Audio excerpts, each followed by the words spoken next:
7.7% of film roles went to Latinx actors, and all of us are in this room today. Oh my God, okay. In addition, shows about or created by Latinx creators have been canceled. And all of us are in this room today. So as well as the movies with Latinx cast, the entertainment industry knows that it has a problem. So today's kick-ass panel is here to discuss what actions need to be taken to truly eradicate this problem. To begin the panel, please welcome back today's moderator, the co-founder of the Latinx House, Olga Segura. Woo!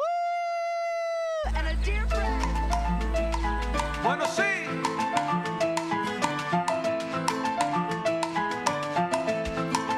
Camina. Rico, rico. Yes, we're good. I'm really excited to having conversation, these incredible actors, actresses. Please welcome, I mean, you've spent a little bit of time with her already. Own actor, author, and entrepreneur.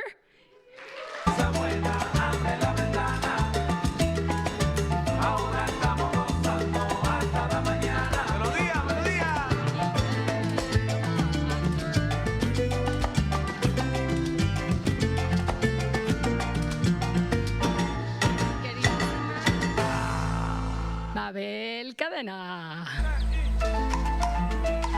Bueno, sí.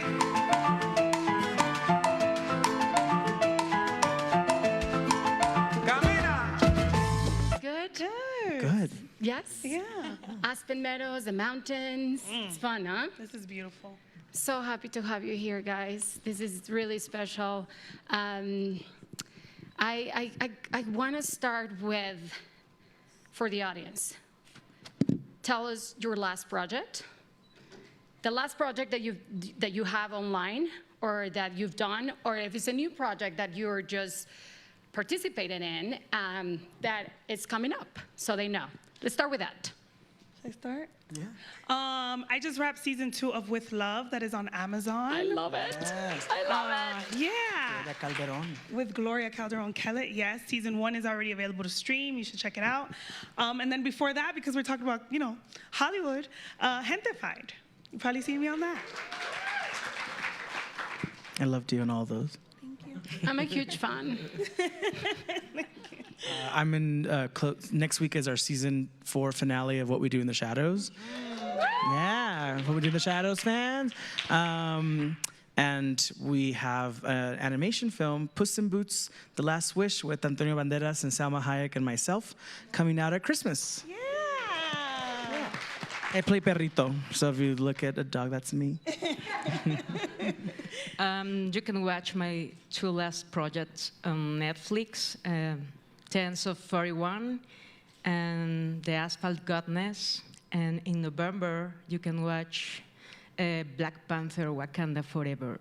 Yes. So Mabel flew from Mexico, and she doesn't live in Los Angeles. She lives in Mexico City, and she got casted for Wakanda Forever for one of the lead actresses. So representation right there. Comes out in October, right? November. November. Okay. So let's start with the questions. What did it mean? And this is really important. What did it mean to you to be seen for the first time? To be seen for the first time on TV and film? And why does this matter for us to be seen? ¿Qué representó para ti el verte en a lo mejor tu primera película, tu primera obra de teatro, lo que tú quieras? It was amazing because I thought at that time my life is going to change. But no, anything happened because, when I finished the school, I received this call for participating in the first series in Mexico, Cappadocia, and I had an amazing character there, and I thought, oh well, my life is going to change, and I have a lot of opportunities in the future, and sounds great, the futures, and no, doesn't happen anything. To me, was my ego was broke at that point, and I spent the next year without job. I have to learn another things, and at the same time, what was amazing because I have the opportunity to see a new way in my life as I made new strategies for my career, and I think that works because the third years I just work and work and work and work, and I'm really happy. But it was really hard because my ego was completely broken and my ideals doesn't exist. So. Yeah, but now, Mabel, seeing our community, seeing you, seeing us through you in Wakanda Forever is going to be very important. And I think that's what we need. Just like not just an actors, actresses, storytellers. We need our community to be seen, to get inspired, to dream, to do all of those things. So thank you for chasing that dream and continuing, because it's really important. Harvey? Yeah, I kind of relate to that, resonates with me because, my first film I did was for the HBO Latino Film Festival, and I got a lead, and I was never cast as a lead because I was always, el gordito, I was always queer, I was always Latinx, and those were always strikes against me that Hollywood told me. And once I realized that those weren't strikes, those were all my strengths. And once I flipped that narrative is when I started working more, because I was trying to do you just give me a chance, and they're like, not tall enough, not blonde enough, not blue-eyed enough, not six-pack. And it's like, and are you? And I was like, what?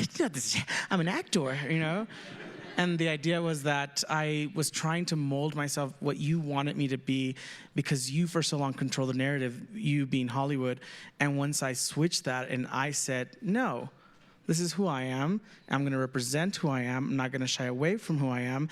And those are my strengths. And the second I did that, I just let go, and the work started coming in. And it just felt, every time I book something, I always say I win the lottery, because this industry is fickle. The highs are highs and the lows are lows. And after my first movie, I was like, everything's gonna change. And I was the lead, and it was called El Tux, and it was a story about a guy who gets asked to be a chambelán at everyone's quinceañera because he has his own tux. so he becomes everyone's chambelán, and I was like, look at me playing straight, playing a leading man, and I'm the love interest. And I was like, things are gonna change. Y nada pasó for a year. For a year after I didn't work, and I was crushed, and I was just like, what's going on? And I was like, and Becky G played my little sister. It was one of her first roles ever. And I was just like, and she was always a big supporter. And just looking back, I was like, that's because I was trying to fit that mold. Because you look back at history, we don't see ourselves walking the carpet. We don't see ourselves in Art Deco designer clothes in 1930s, because even if we were, they weren't being told that they were Latinx, like Hayworth or, all those old black and white actresses and actors, we were never being seen as that. So I started reclaiming that and thinking, well, we got to take it back, and just really kind of own it. So I walked the carpet 2 weeks ago in a 1930s outfit and be like, you're going to see me in a 1930s outfit in black and white. Yeah. And you're going to do it. But seeing myself on screen, it always makes me emotional, because when I was little, I was told, that was an opportunity for me. There was no one like me on television. No one looked like me. And if they were always the butt of the jokes, El Ñoño and Chavo del Ocho, and they were always the butt of the jokes. And I was like, why can't they be taken seriously? And I was like, why can't they do a dramatic role? Like, oh, no, that doesn't happen. No, that never happens. And so I was really discouraging for me, and for many years I was discouraged. But I remember my mom, I was watching Annie when I was 6 years old, and I thought it was a TV show, because we were poor and we didn't go to the theater. And I was like, what is this new TV show called Annie? And it was the movie from 1984. And I said to my mom, I was like, Mom, I want to be that when I grow up. I want to be an orphan. And she looked at me and she was like, ¿Estás loco, qué? And I was like, no, I want to be that. Oh, son actores. And I was like, I want to be an actor. And she's like, no, mijo, es para niños ricos. And I was like, you gotta be rich to play poor on television?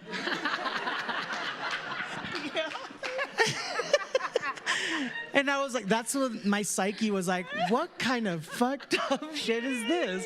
And I was just like, what? And it's like, and I was like, so it's like, no, lo que quiero decir es que you need like dance lessons, you need acting classes, you need singing lessons, y no tenemos dinero para eso. And I was just like, and she saw how discouraged I was. Like, no, I didn't say you couldn't do it. I said, if you can find your own way, Miko, you can do whatever you want. I love your mom. And I found my way. Yeah. So there Un you go. aplauso para tu mamá. Yeah, no, aplauso for my mom. Mine too. I love her. To be seen, for me to see myself, I don't know. It was. I think it was a very surreal moment. I think the first time that I saw myself like in like a bigger platform, the biggest platform was Gentefied, and it was different because this girl was like unapologetically herself, right? And she had this big ass curly hair, and she was a queer woman, and she just owned every part of it. And I was a Dominican playing a Dominican, and that's not common. Like, that is not what we see, right, usually. And that was a big deal for me. I think one of the biggest deals about that was the fact that, if you don't know, the role was actually made for a Mexicana. And I auditioned for it, and they were like, oh, no, she's not. She doesn't look like a Mexican girl. And I was like, okay, duh, obviously. And then they were like, well, she needs to be also from East LA, and she has an accent. Her accent is not East LA, so she can't do it. And so a few weeks later, maybe even a month later, I got a call back, and I was like, well, I ain't changed overnight. Like, I'm still this girl. And they still called me in, and I went for it again. At this point, it was like a director session, I don't remember. And they passed on me again. And then they called again. I want to say maybe 3 weeks later, and my manager's like, I'm about to F up your world. Like, these people want to see you for a chemistry read. And I was like, what? They already said no twice. Like, why are they playing with me? This is crazy. And so we actually got someone to like talk to me so that we could try to like fix my accent to try to make it more East LA. And the day of the audition, I was like, or the day of the chemistry read, I was like, man, if I do this accent, I'm gonna blow this whole thing because I sound stupid. And so I went in there and I went as me. And I was like, look, they're gonna either like it or love it. Ya me dijeron no dos veces, so I don't care at this point, like, whatever. And so I think that was the biggest thing, right? It was like kind of like no pressure because you already rejected me twice. Yeah. I went in there, I did my thing, I left it all on the floor, and before I walked out, I think this is like a key thing. This is not just for any actor, I think this is just for anybody, right? It's owning who you are and speaking up. And so before I walked out, I was like, can I just say something? And usually you don't do that in these rooms. Yeah. And they were like, sure. And I was like, I know this girl, Jessica, is supposed to be this East LA girl, Mexican, and I know that I'm a Dominican girl from the East Coast, but there's no one that's out there that's gonna play her like me. I will bring this girl to life and she's gonna be the best thing ever. I will work my ass off for her. I want this role. I want to cry. Mind you, this was all while I was crying. I was like, you know, I said that really strong right now, but the way that I was saying it. And they were crying too, watching me cry. But the scene required that, so I had just finished it. And I walked out with my head held high, and I knew that I left everything in there. But most importantly, I knew that I was speaking up for little Julissa and every little brown and black girl who hasn't seen themselves represented correctly. And I got a call a few hours later saying that I was going to be playing Jessica Castillo. Yes. And they rewrote her to be a Dominican girl from New York who moved to East LA. I think that is the win. Oh my God. I'm like, I just got a little bit like teary over here. Because that's what we need to give our future. You know, my little daughter, just believe in yourself. Like, don't be afraid to be comfortable in your own skin. And you know, that's what we're doing here, you know, so we can empower our friends and family after we get back and tell them it's okay to accept who you are and to accept your roots. Thank you for that. Okay, so there have been like countless reports about underrepresentation of Latinx actors in like TV, film. Why do we continue to see the problem? I mean, from your own point of view, like why? Harvey? Well, there's a lot of why, I think. Yeah, I know. I think one of the things I notice is that when a show gets made and we rally and we show up for them, I notice that they don't get the same marketing that other stream shows do. And so when I'm walking, down the street and I see 6 billboards for, a network that majority does, Caucasian, leading shows, I see 6 billboards and I still don't see one that is Latinx driven. And that always blows my mind because for the percentage that we cover in America, we're very underrepresented. Yeah. But that money is there, and yet you're dividing it, and these 6 shows that I keep seeing on Sunset Boulevard keep getting these great billboards.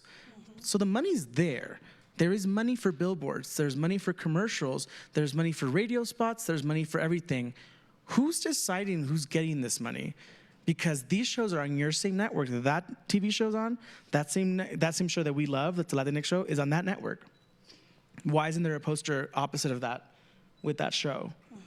So my question is, who is in charge of that money, distributing that PR, all of that? That's where I think it starts, where I think for so long we've been given, give him something. Give him that. And we're like given the scraps and we should be thankful. We've been always programmed to be thankful to what we get. And it's like, no, I don't want to be thankful. You're going to give me what I'm worth. Right. You're going to give us what we're worth, and we should get just as much as that show did. What's the difference? Oh, because, they're what? Yeah. They're white. No, they're what? Say it. And then they're like, well, no, it's like because it's like a family show. We're a family show. Yeah, no, but this is like a family show. Okay, so that's a family, and this is no. What? Oh no. I'm woke. No. I have a friend who's black, and it's like, what? The idea that there's always a justification why not to give us the same respect and the same money always blows my mind. Yeah. When you're not given the same equality, or where microaggressions happen, where it's just like, even in a cast, and this happened to me in the past, where you're part of a cast and someone gets treated just a little bit different. It's like, this is a favorite nations. This is one nation under Hollywood God, and you're gonna treat everyone the same. And it's just like, well, you gotta find your own place to put yourself up for if you're gonna do this project. That person didn't. You put them in a hotel and you give them per diem. Yeah. Yeah, but that's, well, no, I don't know. Why don't you tell me? Why don't you tell me so I verbally hear it come out of your mouth and I can have that as reference and I can say, you quoted that and you said it and I can put it on paper. Oh, well, no, because that makes me look bad. That's because you are bad. So why don't we just put it on the table and we just can, dissect it from there. So I think the problem is that people at the top are being picky about who they give that distribution to. And I think we need to put people who understand our stories and understand our culture at those positions. Yeah. And we see less and less of them in those offices, in those, positions of power. So we need to elevate all of us. I always say when one of us succeed, it's a hat on one of our hat, or a feather on one of our hats is a feather on all of our hats. So I'm always like, let's support each other. Let's support this person who's on their way up to becoming a, producer and EP on this show. Let's support this writer. Let's support this actor. Let's support this musician. Let's support each other because we need them to be in the room. Right. And it does start at the top. Right. Like it trickles. Everything trickles down. Because if you're telling me that all of the executives that are doing this show, this Latinx show, are white, what do they know about that, right? For them to be able to push forward and say, we have to do the marketing because this doesn't make sense to this community. It starts at the top. Yeah. And we don't have enough people in power to be able to say these stories and say them correctly. Because here's the thing, this is another why. There's so many whys. Yeah. But another why is the fact that this white man from Ohio that is now an executive somewhere does not know the story of this Dominican girl from New York. And so how is he going to even hire the right people and be able to say, yes, this makes sense. This is great. So now we're just hiring anyone, and we're saying, oh, this person fits the bill because she speaks Spanish, but she's not the Dominican girl from the Heights that you're talking about. Like, it does not make sense, and so we're just sticking people in these positions, but it's not making sense to the people who are viewing it and are wanting to see themselves. So everything backfires, because then you don't watch because you're like, well, no, that doesn't make sense to me. Yeah. Our people are not like that. Well, because who's making this and who's doing it? And the people and it starts again with the people at the top. And we can't let those things pass us too. Like, I remember an incident, even in the show that I'm doing now, where we're doing a scene with my mom, and they wrote, they asked first, because I asked him, what do you know about the household, a Mexican household, and to the writer's room? And they're like, oh, we're like, well, and I was like, well, we would like to ask your opinion. And I was like, I'm more than happy, but it's also like, I'm more than glad to help, but it's also not my job to educate you. Yeah. But it's also, I'd rather be in that room and take my time off and go into that room and sit down to get it right than never live with myself and walk away and be like, it's not my job, you do it, you know? So I'm like, okay, it's not my job to educate, but I will step in and help out where I can. And so I stepped in and I was like, so we're at home, it's Christmas time, these are the smells that would be happening, this is what mom would be cooking, maybe I would help you. And we did the scene, they wrote it, and they're like, the household, in the smallest little thing, I was like, making buñuelos. And I was like, okay, we're making buñuelos. And the day of we're shooting, they weren't Mexican buñuelos. They were Salvadoreño buñuelos, and I was like, which are delicious. And I was like, those aren't we're a Mexican household. Why would mom be making Salvadoreño buñuelos? Oh, well, I just Googled it. And I was like, No, I what? know. They're like, well, I Googled, and the first thing they popped up, so I had these buñuelos flown in. You had buñuelos flown in to Canada because you didn't want to even ask the one actor, you know, on set who's Mexican, hey, quick question. No, they flew these buñuelos, the wrong buñuelos, and I was like, I can't do this scene knowing those buñuelos are behind me. So I was like, get me a packet of flour tortillas, give me some sugar, give me some cinnamon, give me some canola oil or some mazola, and I literally made the buñuelos right before the scene. Yes. You know, That's amazing, but you shouldn't have to do that. I shouldn't have to do that. Yeah, There I should have was been just consultants. showing- There should have been consultants. writers. There should have been all But that those happened. people. That happens in Mexico too. So. Yeah. Yeah, I know, but you know what I mean? It's like I'm more than willing to do it, but it's not my job to do it. But I couldn't live with myself. And to this day, when I meet people, Latinx, you know, audience members who come to the panels or our cons or Comic Cons with tears in their eyes, are like, I never seen anyone representing what I feel like at home. I'm Latinx, I'm goth, I like vampires, there's no world for me there. And seeing you, and I noticed in the background, were those buñuelos? oh. No, but you know, Harvey, It was worth every minute making those buñuelos.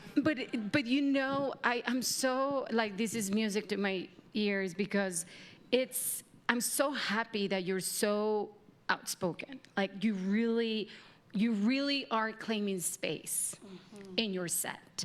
And that takes courage because, you know, they always tell us that, well, we're giving you an terrifies opportunity. people. No, and terrifies Yeah. people. And I think that it's all about that, like, and especially actors, you know, you're claiming space because you guys are gonna deliver the narrative that is gonna be connected to the audience, that is going to be like, I didn't see that. So thank you so much for doing that. And I totally agree. You know, the executives, we got to have more people in power. I was talking to Rafael Garcia from Disney, who are like sponsors, and who's an executive that has been working in Disney for 10 years.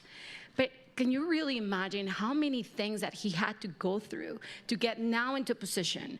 So we need to know who they are. We need you, like actors and actresses. So the Latinx House now is like, after this conversation with Rafa, we are gonna be promoting executives. So from each one of the different studios, we're partners with everybody. So it will be very easy just to, like, you know, like Kulisa, if you want to like do a project, you need to know who is going to be able to listen to you, that is going to be connected to you. Even if it's not Dominican, but like, you know, like a Latino that is going to be like, okay, this story needs to be told because we haven't done this. So I think that that's something that the Latinx House is going to start. And it was a birth of like, we always, Monica and I thought about it, but this is an example of things that they're going to be van a nacer aquí, ¿cómo se dice? They're going to be, is the seeds. We're like, we're planting the seeds here. And I cannot wait all the stories that you can share with us about the seeds that you are all going to be planted. So yeah, thank you for that. Mabel, so you, Mexican immigrant, just like me, you get a role and you come here, which is completely different from Mexico or Latin America and all the work that you've done. How is that experience for you? Because it's hard. Like I'm a Mexican immigrant and I am a producer, but I'm always about like creating. I'm not stealing jobs. And there's a narrative of us coming as well. Us that we're privileged, us that have the privilege because we have a visa, but also there's a narrative that I don't know why, but there's a narrative that we are stealing jobs and we're not adding into the community. And I think that that's something that it needs to be spoken, because we need to, it's great that you had this role, but you're not American or a Latinx American, you're from Mexico. So I want to talk about that experience from you. It was really hard because I never thought I had a opportunity to work on this movie. To me, the cast was like an exercise, It's like, well, because I didn't speak English at that time. I have a 1 year study every day. For right now, I could speak a little bit with us, and it was really hard because that was my first, my first step at the door. Because when I realized I will go into be this movie, is like, well, but I'm don't speak English. How I'm work with my Spanish on set with my director. So to me was okay. I need almost understand my director. I don't want to speak a lot. I just need to understand my director, okay. And that was my first achievement, On set was like, okay, I feel really excited about. But it's really hard because when I was a kid, I never thought about this opportunity, and I have to cry to my child, my Mabel child, a lot, and ask and say sorry because I left my dreams because I never thought this was a change to me.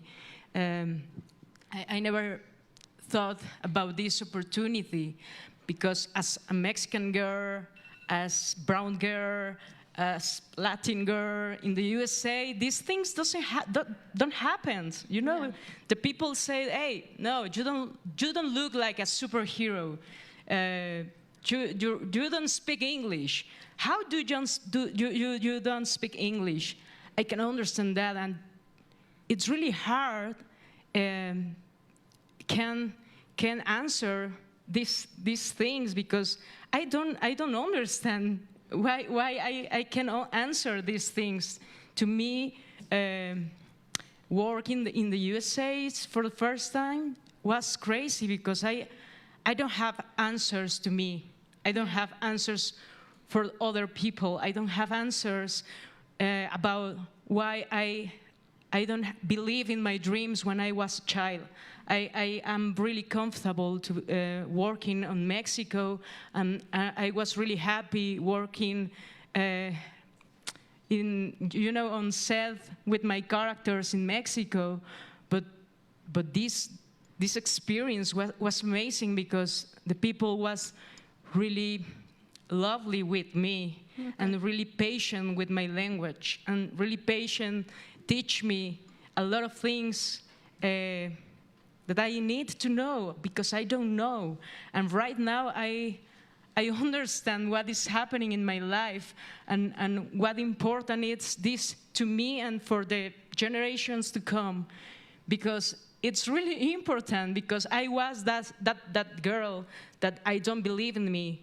And right now I feel with hope for my cousins, for my sister, for for the other generations, because they have.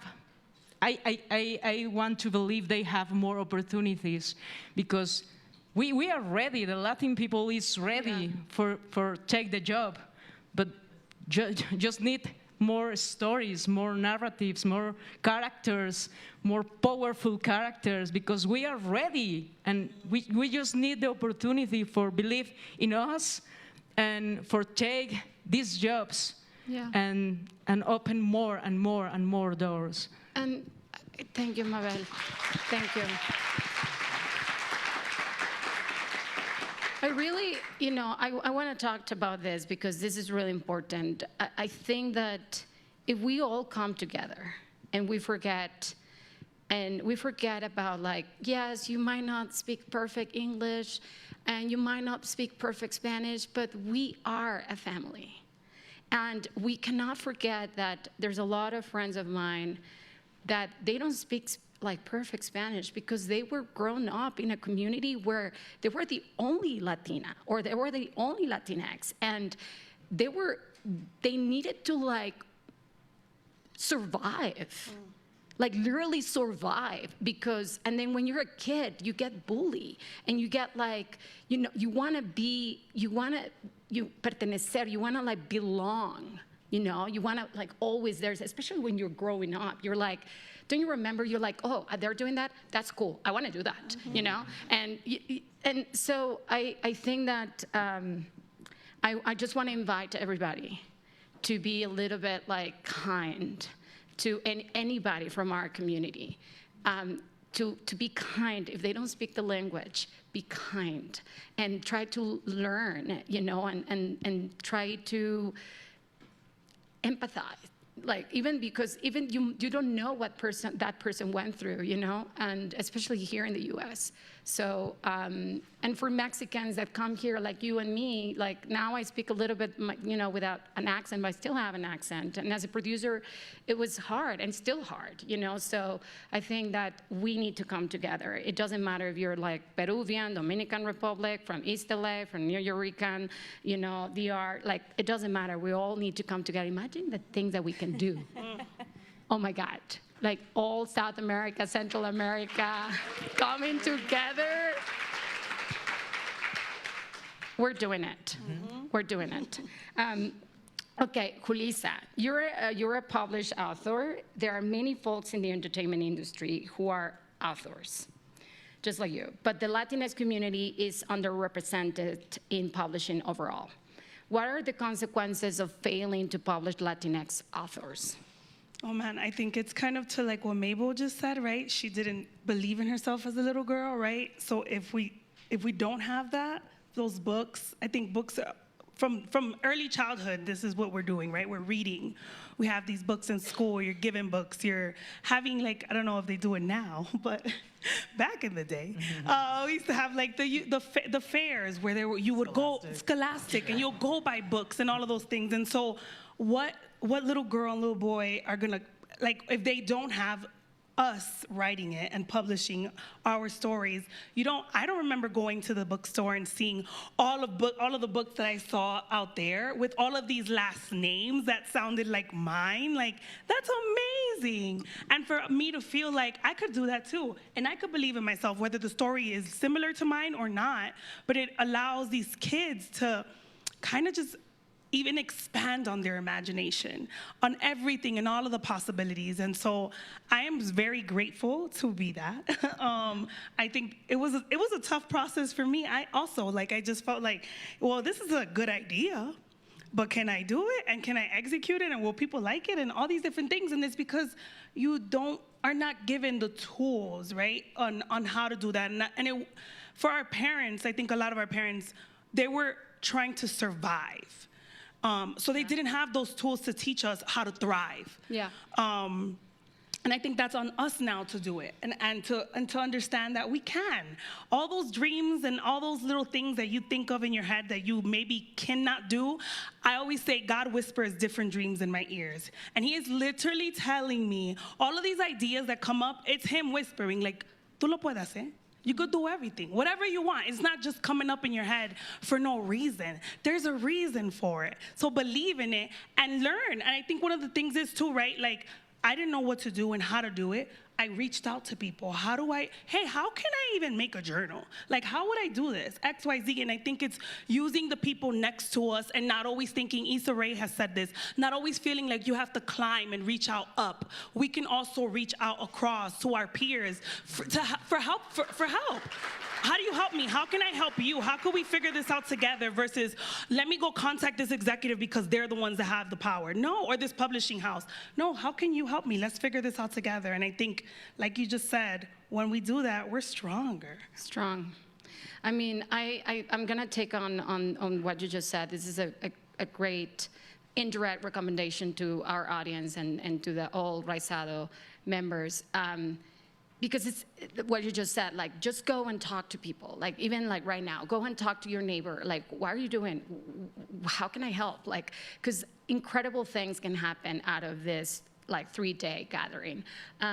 For you actors, I feel that it's really, I love what you're saying, like, yes, you can do it. And yes, I believe in you. But I want to go back to this moment where there's fear. There's always fear because we're human beings, right? That's fear, and I want to be connected to that. Like, how do you manage that fear of that voice that is talking to you and saying, no, you're not gonna do it, and the other one, yes, you can do it. No, you are not gonna do it. They're gonna call you like da da da da da da. So, give from your own experience one recommendation. How do you close those voices, because that will help anybody in this industry. Starting from like an idea, like how do I do this idea that I have? How do I become an entrepreneur like you do? Mm-hmm. So can you just give like one recommendation? How do you do that? At least for me, I'm one of those people, I've always been that little girl. If you could ask my mom, like, oh, tú me estás diciendo que yo no lo puedo hacer? Okay, right? That's just always been my thing. Like, I think I thrive in that space of being told, one, that I cannot do it, or that my heart is beating out of my chest, and I am like, you want me to do that? I'm scared, but I'm gonna do it. I think it's me. I talk to myself. I'm not gonna say what I tell myself. It's probably not the nicest, but it's me talking to myself and telling me, like, when have you failed and you didn't learn from it? Truly, like, anytime that I've been like, oh, that was an L for me, it wasn't a loss, it was a lesson. Did I learn from it? And what did I take away from it? And did I die? I didn't die. I learned that I got to see another day, so do it again. It is hard, it is scary. There's so many things that we do. Every day, something could be scary for someone, but like, rise to the occasion. I think the best for me, and what I always remember, is whatever feeling I've had after I've been scared, I hold on to that feeling because I know that I'm gonna feel it again when I do something else when I'm scared. And that's rewarding. Mm-hmm. Love it. I mean, yeah. That resonates with me as well. I feel that no one ever regrets going out for what they wanted to do. No one ever regrets, like, I wish I didn't go out for my dreams. No one ever regrets that. It's regretting not doing and not taking the first step, and everything's a stepping stone. I remember speaking to what you were saying earlier, owning your space, and that terrifies people. Sometimes when you walk into a room and you walk in oozing confidence, people are like, whoa, whoa, whoa. You know, it's like, who does this person think they are? And it's like, who do you think I am? I'm who I am, you know? And that's just what it is. I think when you give your power to someone else is when you start losing yourself. And I just remember when I was little, for the first time going to Mexico to visit my cousins and family and being 6, and I brought my Tonka truck with me because I love Tonka trucks, but also like playing with dolls. And they were like very machismo. And I remember being myself, and that terrified them. I remember being little, and me being myself was like, los niños no juegan con muñecas. And I was like, but I do. So, and they're like, los niños no juegan. And they were like very adamant about it. And I remember that terrified them. I was a child, and they were like, ¿Quién es este niño? You know, because it's like, who is he? It's who I was. And then when I started giving my power away, when these neighbor kids, I wanted to play with them, and I brought my Tonka truck, and these kids were like, no vamos a jugar contigo porque mi hermana dijo que es mariposa. Eres mariposa, so we can't play with you. And I didn't know what that meant, that negative derogatory word. And I was like, what do you mean? Butterflies are gorgeous. Like, they're fabulous. Like, what? And they're like, no vamos a jugar porque eres mariposa. And I remember my power was taken away. And I remember that my eyes got watery. And I didn't know why this scared me. I didn't know why they made me feel this way. I was so happy 2 minutes ago. They took my power away. And I ran back home, and as I was running back home, I felt something fly by my ear, and I turned around, and there was these rocks coming at me. And it gashed me right here. I still have that scar. And I was just bleeding, and I fell on the floor, and I picked myself up, and I remember they took my power away. And I ran to my mom, and I was crying. I was like, he's like, ¿Qué te pasó? ¿Qué te pasó? And I was like, me dijeron que era mariposa. ¿Por qué me dijeron? And I was like, what does that mean? And I could see in her eyes, she knew exactly what it meant, but she wasn't going to tell me, but she knew that her son was different. And she's like, ¿y a ti qué te importa que te digan mariposas son bellas? ¿Qué te importa lo que diga la gente? And to this day, who gives a fuck what people think about you? Go and be your authentic self, because you're never gonna regret it. Stop trying to be something for someone else. Be your authentic self, and you'll never regret it. Because guess what? Butterflies are gorgeous and beautiful, and they're meant to fly, so. Love it. Mabel? I feel fear all the time, and I just keep going. My mind feels fear all the time, and I keep going. I read my lines. I do exercise. I do what I need to do, and now every day I say myself every day. Tal vez no esté lista cuando reciba una oportunidad. Maybe I'm not ready when I'm gonna receive an opportunity. Pero nunca voy a llegar a pisar un set sin estar lista para hacer lo que tengo que hacer. But I'm never gonna be ready to step on a set if I'm not. But I'll never be on a set unprepared. I'll always be prepared on Yeah, the set. always be prepared on set. Yeah. So- Thank you, Harvey. I think when you feel fear, just keep going and prepare yourself and work every day and continues with discipline, with love. Be kind with yourself. Be kind with the people. We understand everyone have their own story, and everyone do the possible for make this story come true. So There's more. yeah. That's more. It's enough.